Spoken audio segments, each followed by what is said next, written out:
Hey everybody, it's Matt here from Each Beautiful Day. And my day's just getting better.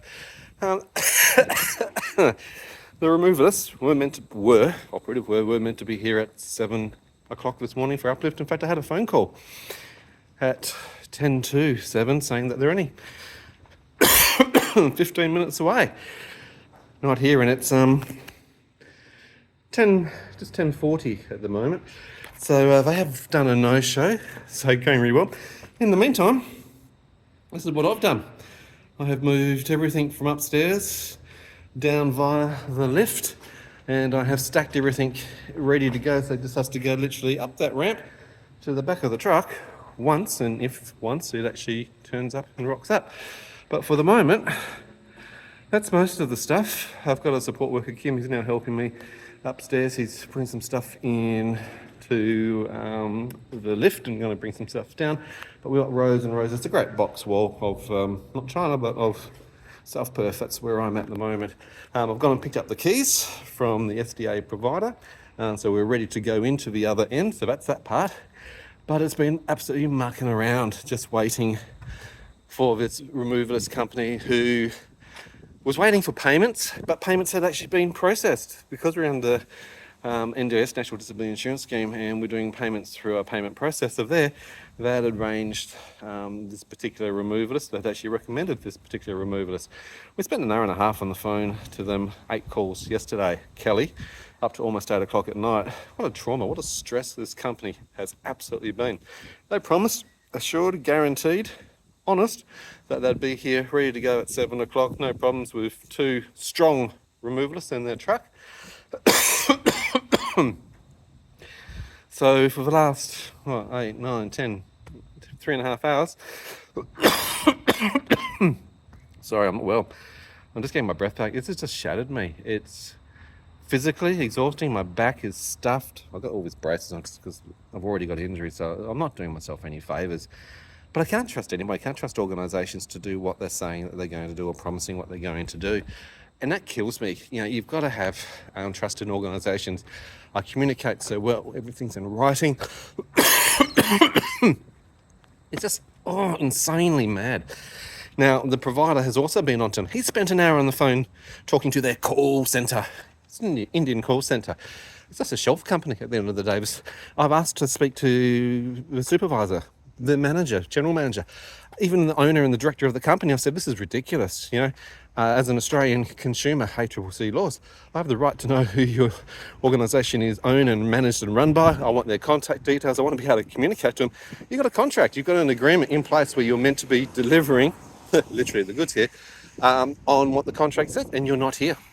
You haven't shown up, you haven't been here on time, you've broken the guarantees, and you've absolutely failed to deliver. That sets us back. You know, I've got people looking after Diane at a temporary accommodation. I've got someone here helping me in my own time, wasting our time and also killing ourselves more. And that has a knock-on effect. It delays what we're going to do this afternoon. It puts Diane at more of a risk. And this whole thing shouldn't be having to move in the first place. But the reality is, for someone with acute disabilities, it is so stressful. You know, I've got a support worker who's having to monitor her for cardiac and particularly seizure-related issues at the moment, keeping her rested, reducing her stress, making sure that she's been looked after and fed. And I'm on call ready to rush there in case there's any issues that way. Last thing we want now is, you know, an ambulance called out because she's having issues and taken to hospital, which I've got to then support whilst we're stuck here. So at the moment, all our stuff is literally just down there, ready to go up the ramp, ready to go into this imaginary truck that's not here, should have been here 3 hours ago. Shit me, you know, these things are just a pain in the friggin' neck, to be honest. But there's so many moving parts to this whole exercise, and these people should be doing what they're being paid to do. Paid really good money to actually do, but there's no reliability and there's also no accountability. And when you're asking to speak to someone who's got the ability to make decisions in the company, when you're asking to make complaints, there's no complaints section. When you're asking to speak to a manager or an owner and you can't get to them, far out, what are we even doing? So I'll never touch that business again. CBD movers in Perth, wouldn't touch them with a barge pole, to be honest. Been totally unreliable, have absolutely failed us and have actually caused us huge delays and more problems. So really unhappy with that. So in the interim, we're still moving. Just sort of give you a quick update as I catch my breath, and that's really what it has been. It's just a chance to, you sweat buckets, really. I'm sweating bullets as I go through this exercise. It's just having to keep the fluids rebalancing as I go along. I know I'm flagging, I'm fatiguing already. I'm exhausted. I don't need to be doing this at my age, stuffing around with all my different injuries. I've got heart issues, which I'm waiting for, obviously, cardiac surgeon to do the actual surgery of the heart at Fiona Stanley Hospital. I've got a knee waiting for an operation because that's stuffed. I've got an elbow, which I've only just had cortisone injections in. That's why it's all braced and strapped up, so I don't do more damage to it. We're waiting. So we're waiting for these turkeys from CBD movers to turn on up. And then we'll go from there. But look, even the name, they probably have 20 different names, business trading as names. And once they've burnt through one, they discard it and they go on to another. But these were referred to us. This is what really kills me. We asked for our provider to have a referral who they worked with before. And this is the company that we gave.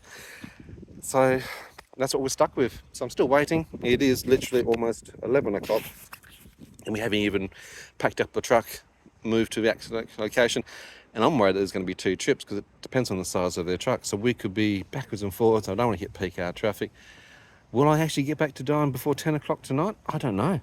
I really just don't know. This is such an unnecessary exercise. So expensive, such a waste of friggin' time. So angry, so disappointed at the same time. So wish me luck. Give me a big thumbs up if you've got comments or questions, or even just share your own removalist stories. I'm sure you've all got them. We've, unfortunately, this is our 7th move in about 4.5 years now for us. Diane's done at least 40 plus moves in her lifetime. We're sick and tired of it. Anyway, I'm off. I'll see you in another episode real soon. Bye for now.